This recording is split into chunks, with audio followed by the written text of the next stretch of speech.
오늘은 데살로니가전서 15번째 덕분에 위로받습니다 라는 제목으로 함께 여러분과 은혜를 나누겠습니다. 여러분, 3주 만에 데살로니가전서 시리즈로 돌아왔습니다. 지난 시간 우리는 이 데살로니가 교회 교인들이 왜 고난을 받을 수밖에 없었는지를 우리가 함께 살펴봤죠. 자, 슬라이드 한번 보여주시겠습니까? 여기 그림을 보시면은 지난 시간에 우리가 나누었던 핵심이 한눈에 좀 정리가 될 수 있습니다. 왼쪽은 하나님의 시선입니다. 하나님 앞에서는 수직적이고 엎드리고 순종하지만 사람과 사람 사이는 어떻습니까? 수평적으로 모두가 같은 피조물입니다. 이게 하나님의 시선이에요. 반면 오른쪽은 이 사람의 시선입니다. 돈, 신분, 권력을 따라서 이 사람 사이에 수직적 질서를 만들고 그 위계 속에서 억압과 차별을 정당화합니다. 데살로니가 교회 교인들은 바로 이 피라미드 바깥으로 걸어 나온 사람들이었습니다. 곧 이 사람의 시선을 거부하고 하나님의 시선을 따라 살기로 한 사람들이죠. 바로 그 때문에 이들은 고난을 받았다, 이렇게 성경은 증언했습니다. 그리고 우리는 그 고난의 자리에서 성도를 끝까지 서게 하는 최고의 무기가 무엇이었는지 우리가 함께 생각했죠. 그 무기가 바로 무엇이었습니까? 믿음이었습니다. 조금 시간이 흘렀지만 오늘 우리는 바로 그 자리에서 다시 말씀을 이어가도록 하겠습니다. 그 믿음을 바울이 얼마나 귀하게 여겼는지, 그리고 그 믿음이 실제로 어떤 열매를 맺었는지를 오늘 본문에서 보게 됩니다. 여러분, 지금 바울이 어디에 있죠? 지금 그리스 아테네에 있습니다. 그는 지금 데살로니가 교인들을 굉장히 몹시 그리워하고 있습니다. 이 복음을 전하는 일 가운데 이 데살로니가 교회 공동체가 세워졌지만 바울은 유대인들의 집요하고도 이 살기 어린 그런 방해와 핍박 때문에 그곳을 떠날 수밖에 없었죠. 그래서 지금은 이 데살로니가를 떠나 베레아를 지나 그리고 국경을 넘어 그리스 아테네에 지금 머물고 있는 것입니다. 보통 이런 이야기를 하죠. 그러니까 몸이 멀어지면 마음도 멀어진다. 인간 세상에서 충분히 그럴듯한 말입니다. 그러나 여러분, 바울은 그러지 않았습니다. 이 몸은 이 데살로니가를 굉장히 멀리 떨어져 있었지만 이 마음은 조금도 멀어지지 않았습니다. 오히려 더 보고 싶었고 더 그리웠습니다. 아테네에 있는 바울은 그 그리움에 사무쳐가지고 지금 우리가 읽은 이 데살로니가 전서를 쓴 거예요. 그리고 그 그리움을 참다 못해 자신의 분신과도 같은 사람, 이 디모데를 이 데살로니가로 보냅니다. 본인이 직접 가고 싶었지만 갈 수가 없었습니다. 아테네에서 데살로니가까지 가는 길목마다 유대인들의 이 살인적인 방해와 위협이 도사리고 있었기 때문입니다. 바울이 직접 가면 죽을 수도 있는 그런 상황이었습니다. 그래서 바울은 디모데를 보낸 것입니다.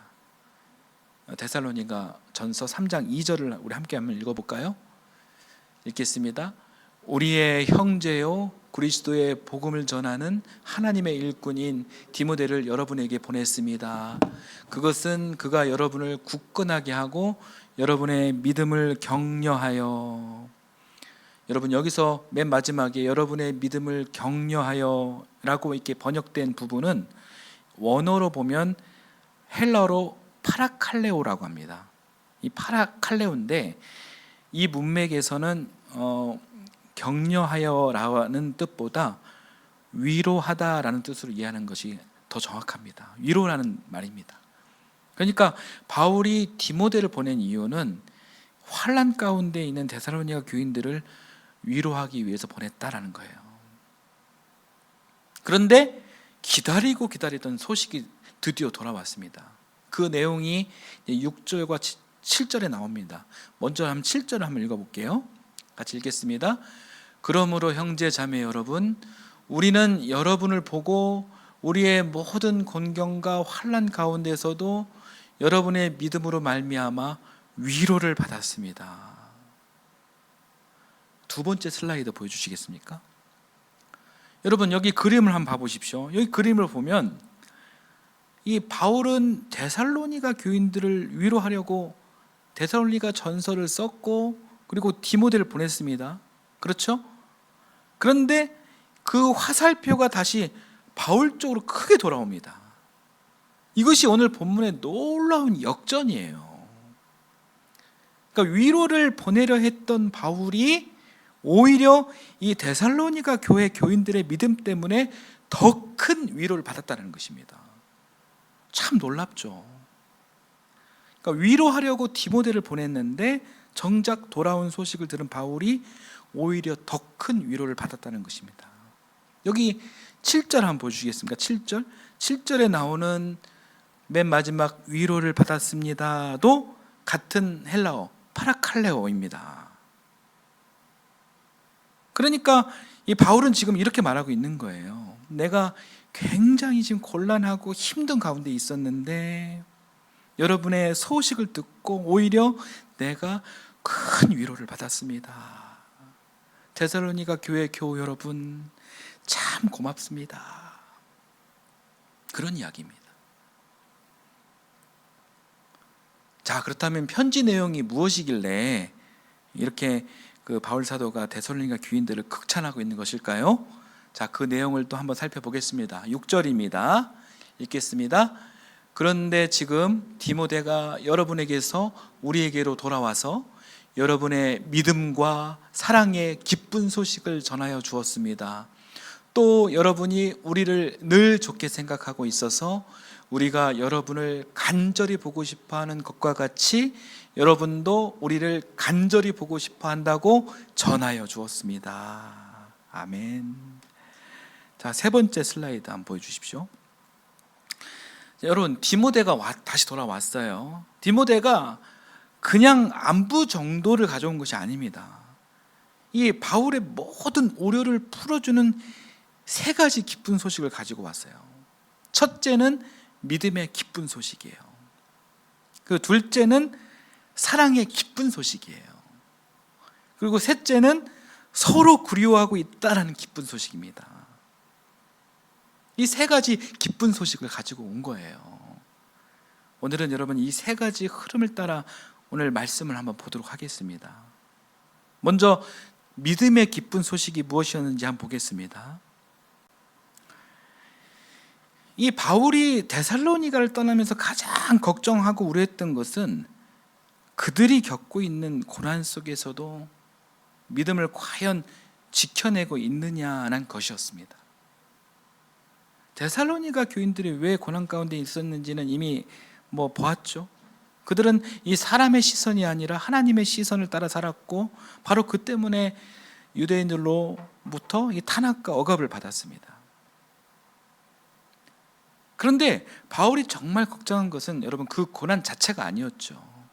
그가 걱정한 것은 여러분 고난 앞에 저항할 칼과 무기가 없다는 것이 아니었습니다.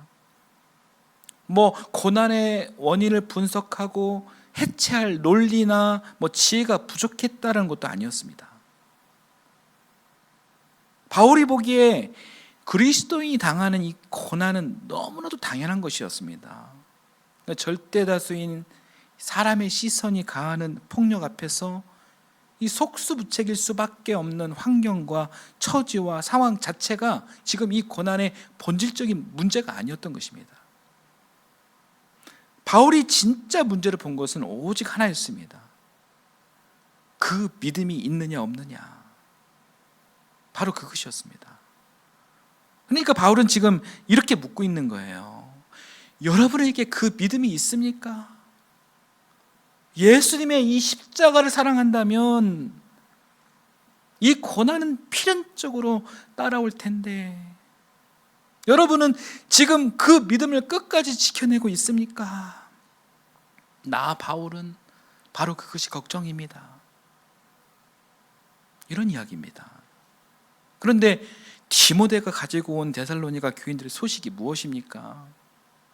들어보니까 그들이 믿음을 잘 지키고 있었다는 것입니다. 7절 한번 보여주십시오. 그리스도인에게 지극히 당연하게 찾아오는 고난을 이 데살로니가 교회 교우들은 이상하게 여기지 않고 그 한가운데서도 믿음을 붙들고 있었다는 소식입니다. 여러분, 바울이 지금 이 소식을 듣고 얼마나 기뻤겠습니까? 만일 데살로니가 교회 교인들이 그 믿음을 지켜내지 못했다면 여러분, 복음은 거기서 끊어지고 말았을 것입니다. 이 바울 입장에서는 지금 이 순간이 얼마나 떨리는 순간이었겠습니까? 그는 정말 목숨 걸고 혼신을 다해 복음을 전했고 그 목회의 열매로 데살로니가 교회 공동체, 이 공동체가 세워졌는데 이제 그들이 어떤 소식을 전하느냐에 따라 자신의 수고가 헛되지 않았는지 아니면 무너져 버렸는지 드러나는 순간이었기 때문이에요. 그런데 들려온 소식은 참으로 감사한 소식이었습니다. 그들은 고난 가운데서도 흩어지지 않았고 믿음을 지켜냈습니다. 그러니 바울이 어찌 기뻐하지 않을 수 있었겠습니까? 다음 슬라이드 한번 보여주십시오. 여러분, 이 이미지가 굉장히 중요합니다. 이 성경이 말하는 믿음의 크기는 여러분 복잡하지 않아요. 이 고난과 핍박의 한 가운데서도 흩어지지 않고 하나님께서 주신 자리를 묵묵히 지켜내는 것, 여러분, 그것이 바로 증명된 믿음입니다. 오늘 본문에서 바울을 위로한 것은 이 데살로니가 교회 교인들의 형편이 좋아졌다는 그런 소식이 아니라 그들이 믿음의 자리를 지켜내고 있었다는 소식이었어요. 이 데살로니가 교회 교인들의 믿음이 오늘 우리의 늘 푸른 하이교회로 이어졌으면 좋겠습니다. 여러분에게도 그런 믿음이 있으십니까? 여러분은 얼마나 믿음이 있다고 생각하십니까? 믿음의 크기를 재는 기준은 여러 가지가 있을 수가 있습니다. 그러나 오늘 본문에 우리가 충실해 보면 여러분, 믿음은 결국 자리를 지키는 것으로 드러납니다. 고난 가운데서도 흩어지지 않고 주어진 자리를 묵묵히 지켜내는 것, 여러분, 그것이 믿음의 구체적인 표현이라는 것입니다. 아까 그 이미지에 있는 그 뿌리 깊은 나무처럼 말입니다. 여러분, 이 기준으로 본다면 저는 여러분에게 분명하게 말씀드릴 수 있는 것이 있습니다. 오늘 함께하는 예배하는 여러분들은 대단한 믿음의 소유자들입니다. 여러분은 만년 개척교회 목사인 저희 가정과 오래된 인연이 있어서가 아니라 오직 믿음으로 이 공동체의 시작을 함께한 분들입니다. 여러분, 이 개척교회를 섬긴다는 것은 결코 가벼운 선택이 아니에요. 조금만 더 계산적으로 생각해 본다면, 조금만 더 현실적으로 따져보았다면 여러분, 이 자리에 여러분들이 앉아 있는 일은 결코 쉽지 않은 일입니다. 그런데 여러분은 그 길을 선택하셨고 이 자리를 지켜주셨습니다. 여러분, 이것이 얼마나 큰 믿음입니까? 여러분께서 이전에 섬기던 교회들을 한번 떠올려 보십시오. 여러 면에서 우리보다 훨씬 안정된 교회였습니다. 그런 자리들을 뒤로하고 이 개척교회인 우리 늘 푸른 하이교회로 왔다라는 것, 이것은 논리나 계산만으로는 설명하기 어려운 일입니다. 그래서 저는 여러분을 뵐 때마다 정말 감사하고 또 놀라게 됩니다. 이렇게 큰 믿음을 가진 여러분을 통해 오늘 이 자리가 조금씩 채워지고 이 늘 푸른 하이교회가 세워지고 있다는 사실은 정말로 놀라운 일이에요. 제가 어디 가서 이야기를 했을 때 다들 놀랍니다. 여러분께서 지켜온 이 자리가 바로 믿음의 열매입니다. 그러므로 여러분은 스스로를 가볍게 여기지 마십시오. 존귀한 믿음의 사람이다 라는 사실을 여러분 잊지 마십시오. 그리고 여러분, 이건 제 부탁인데 구원의 확신 안에서 끝까지 이 자리를 지켜가시기를 부탁드립니다. 저는 우리 하나님께서 이 믿음들을 통해 오늘 우리에게 주신 이 260평의 자리에서 멈추지 않게 하시고 앞으로 우리가 상상할 수 없는 더 크고 놀라운 길로 인도해 주실 것을 저는 굳게 믿습니다. 여러분, 바로 이것이 디모데가 전해온 첫 번째 소식, 곧 믿음의 기쁜 소식입니다. 세 가지 기쁜 소식, 그 슬라이드 한번 다시 보여주십시오. 자, 그리고 두 번째 복음, 기쁜 소식은 사랑의 기쁜 소식입니다. 믿음이 내적인 신뢰와 확신이라면, 내 안에 담겨져 있는 그런 신뢰와 확신이 믿음이라면, 사랑은 그 믿음이 밖으로 드러난 열매입니다. 여러분, 이 사랑의 기쁜 소식도 굉장히 중요하죠. 굉장히 중요하지만 이 부분은 다음 본문에서 나오는 그 이야기가 있습니다. 그래서 이 주제에 대한 더 깊은, 더 구체적인 내용은 다음 시간에 설명하도록 하겠습니다. 오늘은 시간 관계상 이 파트는 넘어가겠습니다. 자, 그리고 세 번째 소식은 무엇입니까? 데살로니가 교인들도 여러분 바울 사도를, 바울 목사님을 그리워하고 있었다는 거예요. 자, 데살로니가전서 2장 17절 말씀 한번 보겠습니다. 같이 읽겠습니다. 형제자매 여러분, 우리가 잠시 여러분을 떠난 것은 얼굴이요 마음은 아닙니다. 우리는 얼굴을 마주하고 여러분을 볼 수 있기를 간절히 바라고 있습니다. 여러분, 제가 지난 시간에 이 본문을 갖고 설교한 적이 있죠. 그리움에 대한 그런 말씀을 제가 전한 적이 있어요.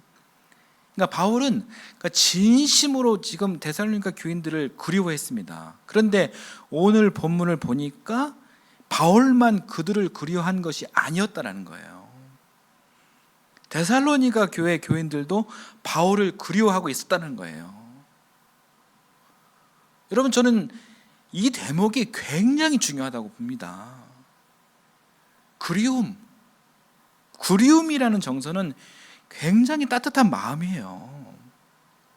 그리고 이 따뜻함이 교회의 생명력을 만들어내는 기초가 됩니다.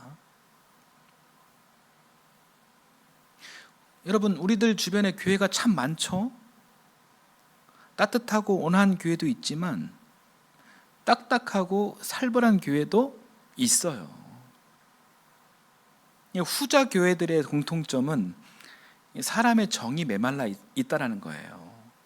파벌이 있고 텃세가 있고 질서와 전통은 강한데 정작 연약한 사람들이 숨 쉴 자리가 없는 거예요. 물론 이 교회 안에 신학과 교리와 전통과 질서가 중요하지 않다, 이런 그런 이야기가 아닙니다. 다 중요합니다. 그러나 그런 것들이 교회의 가장 밑바닥 기초가 되면 안 된다는 거예요. 교회의 기초에는 먼저 서로를 향한 그리움, 따뜻한 정서적인 공감대가 있어야 합니다. 그런 토대가 바로 서 있을 때 신학도 교리도 전통도 그 위에서 건강하게 세워질 수 있는 것입니다. 목회자와 이 성도 사이에 아무런 정서적 교감이 없다면 그 입에서 전해지는 하나님 말씀이 얼마나 깊이 살아 움직일 수 있을까요? 물론 얼마든지 아멘 할 수 있고 은혜를 받을 수도 있습니다. 그러나 그 말씀이 삶을 바꾸고 끝내 삶으로 살아내게 하는 힘까지 가지려면 그 안에 신뢰와 정서적 공감대가 함께 있어야 하지 않을까요? 그런데 이 바울의 목회 안에는 그리움이 있었고 또 정이 있었고 또 신뢰가 있었습니다. 저는 바로 그런 관계 속에서 하나님의 말씀이 더 생명력 있게 받아들여지고 실제 삶으로 이어진다라고 생각을 합니다. 슬라이드 한번 보여주시겠습니까? 여러분, 이 그림을 보시면 바울과 데살로니가 교회 사이에 무엇이 있습니까? 신뢰, 이해, 좋은 기억이 이렇게 놓여 있어요. 이 굉장히 정확한 그림입니다. 그러니까 바울만 그리워한 것이 아니었습니다. 데살로니가 교회 교인들도 바울을 좋게 생각했고 이해했고 신뢰했고 그래서 서로를 그리워했다는 것입니다. 다행히 짝사랑이 아니었습니다. 여러분, 저는 이런 그리움과 따뜻한 정서가 생명력 있는 교회를 만드는 기초라고 믿습니다. 데살로니가 교회가 그랬습니다. 목회자인 바울만 교인들을 그리워한 것이 아니라 데살로니가 교회 교인들도 바울을 그리워하고 있었습니다. 오늘 본문 6절 하반절만 함께 읽어보겠습니다. 또 여러분이 우리를 늘 좋게 생각하고 있어서 우리가 여러분을 간절히 보고 싶어하는 것과 같이 여러분도 우리를 간절히 보고 싶어 한다고 전하여 주었습니다. 얼마나 따뜻합니까? 다행히 짝사랑이 아니었습니다. 바울만 그리워한 것이 아니라 데살로니가 교인들도 함께 그리워하고 있었습니다. 그리고 그 그리움의 바탕에는 우리 아까 6절 하반절 말씀 보여주시겠어요? 그 그리움의 바탕에는 바울을 늘 좋게 생각하는 마음이 있었다. 이렇게 성경은 증언하고 있죠. 이 데살로니가 교회 교인들은 여러분 바울을 오해하거나 원망한 것이 아니라 오히려 좋게 생각하고 신뢰하고 있었던 것입니다. 비록 사정이 있었지만 우리 바울이 예고도 없이 갑작스럽게 데살로니가를 떠날 수밖에 없었습니다. 그렇다면 이 데살로니가 교회 교인들 입장에서는 얼마든지 그 일로 인해서 서운할 수 있고 상처가 있을 수 있고 오해할 수도 있고 또 심지어는 원망할 수도 있었을 것입니다. 그러나 다행히 그들은 그렇게 반응하지 않았습니다. 바울이 떠난 그 상황을 왜곡하거나 배신감으로 받아들이지 않았고 오히려 바울을 좋게 생각하고 있었다. 이렇게 이야기하고 있었어요. 늘 좋게 생각하고 있었다. 여러분, 이 말은 굉장히 중요합니다. 바울과 함께 있었던 시간도 좋게 받아들였고 떠날 수밖에 없었던 사정도 이해하며 여전히 바울을 신뢰하고 있었다. 그런 뜻이기 때문입니다. 여러분, 바울 사도가 얼마나 이 소식을 듣고 기뻐했겠습니까?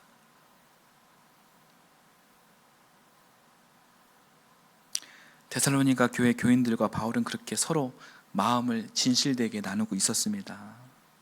그래서 서로가 참 보고 싶었던 것입니다. 보고 싶다는 마음은 이미 물리적인 거리는 떨어져 있어도 마음을 주고받았다라는 뜻입니다.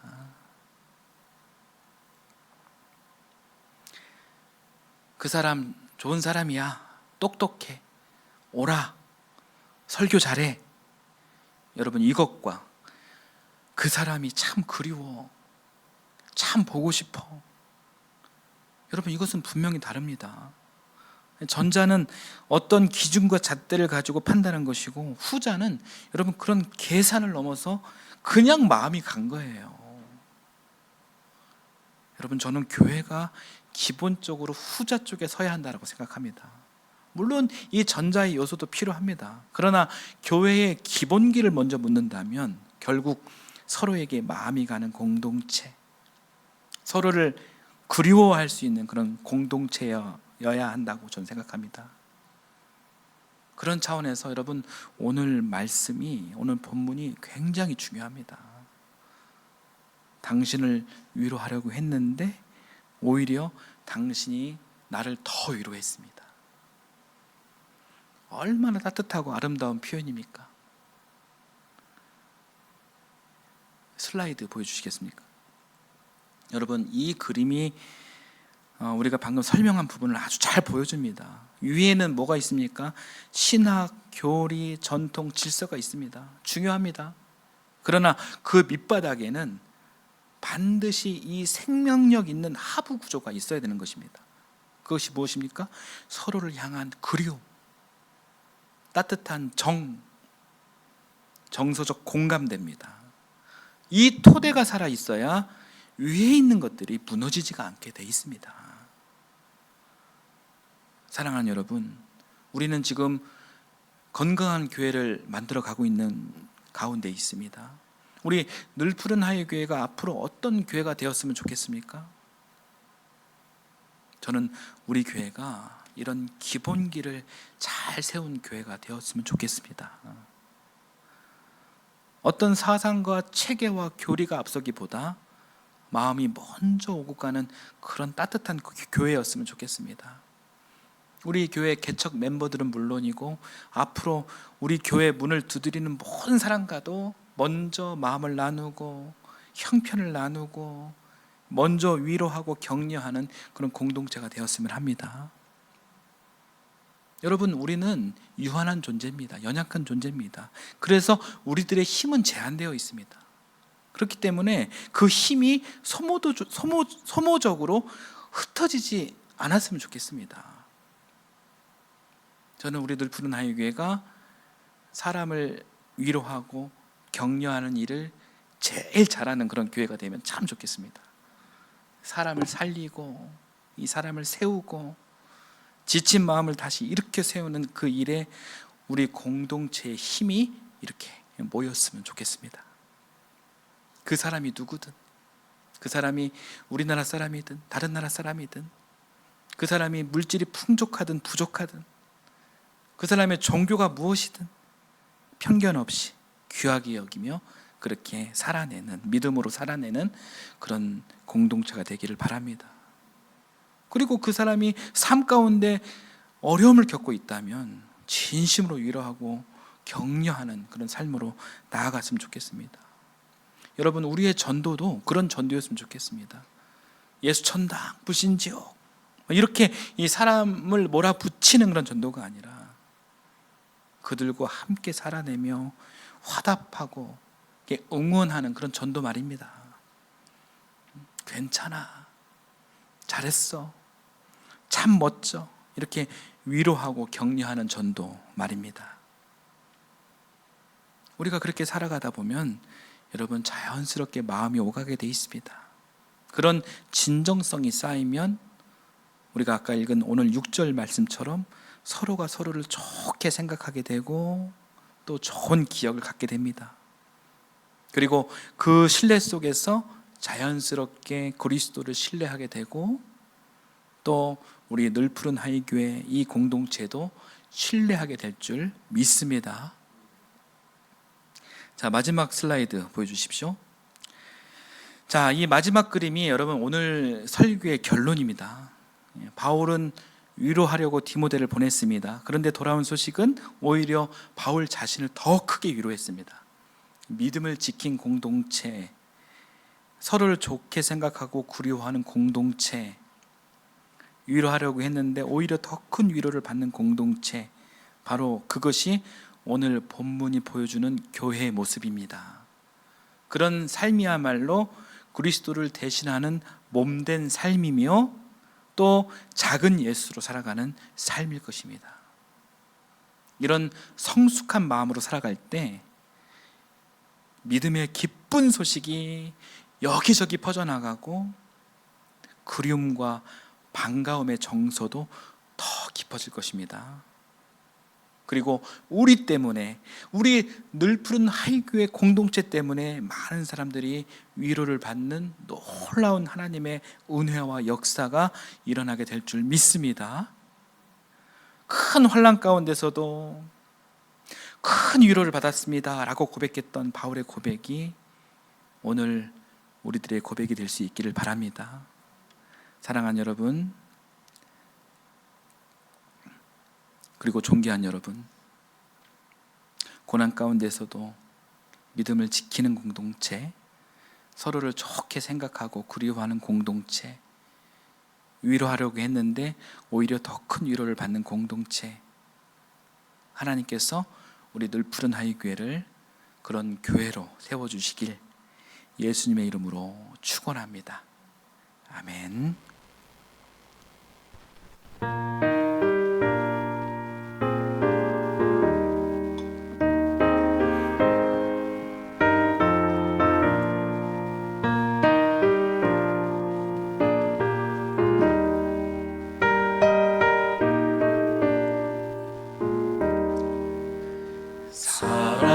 사랑하는 주님 앞에 형제자매 한 자리에 크신 은혜 생각하며 즐거운 찬송 부르네. 내 주 예수 본을 받아 모든 사람 내 몸같이 말란 근심 위로하고 진심으로 사랑하세. 사랑하는 주님 앞에 온갖 충성 다 바쳐서 괴로우나 즐거우나 주님만 힘써 섬기네. 우리 주님 거룩한 손 제자들의 바르신 손 남 섬기는 종의 도를 몸소에게 보이셨네.